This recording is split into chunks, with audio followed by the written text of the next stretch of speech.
Hey, what's bappin'? What's the difference between a big red onion and a man with nothing left to lose? One is a busty vegetable, and the other is a sad turn of events. I wrote that joke with a little thing called ChatGPT. Actually, I'm lying. I tried to write a joke that sounded like an AI joke. Or did I? I did. Unless.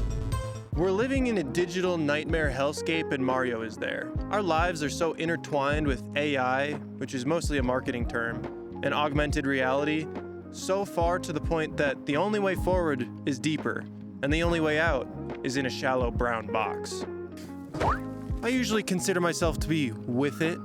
I'm a young guy with minimal prejudice. I try to keep an open mind, but I was definitely a bit late to the whole large language model game. I didn't really start to consider how I could use tools like ChatGPT in my own life until my mom told me about how she uses it every day at work to help her do certain tasks. And so I thought to myself, okay, maybe there's more to this tool than just cheating on homework and telling stories about the kingdom of Larian.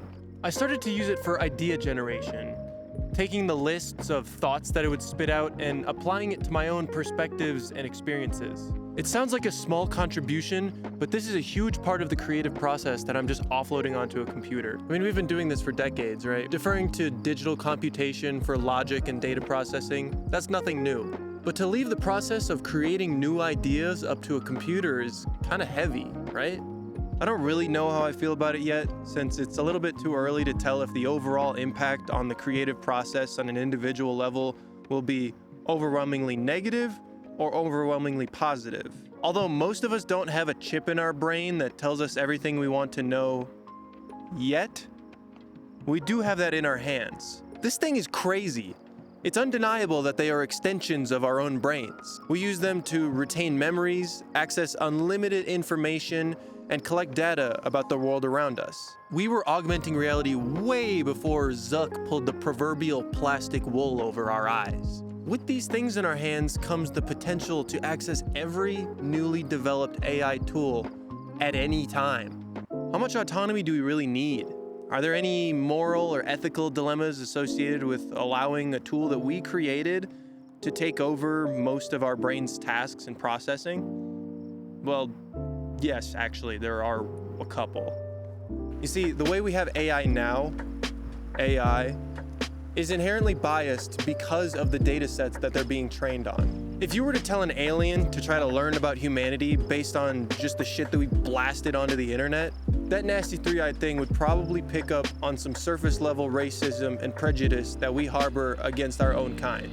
It's hard to just filter out these ideas, as it's not as simple as just excluding certain words from the data sets that these AI tools are being trained on. The way ChatGPT and other AI tools currently are, it is no more morally sound to let AI or ChatGPT or whatever you want to call it do most of your thinking than it is to let a stranger on the side of the street do the same. So what uses for AI tools don't run into this issue? These tools aren't going anywhere, so we might as well start having discussions about how they can positively impact our daily lives. Like I said before, these tools can be extremely useful for idea generation. It's like having a person to bounce stuff off of in a brainstorming session, right? You wouldn't just let that person do all of the work for you and then you take the idea. And if you would do that, you suck. And you have larger issues to solve than just limiting your use of AI in the creative process. Creativity isn't just about generating novel ideas or solutions, but also about understanding and empathizing with the human condition, synthesizing diverse perspectives, and challenging conventional wisdom. So don't be afraid to use the tools at your disposal. You're not going to be any less human for it. Just make sure to be aware of the limitations within those tools.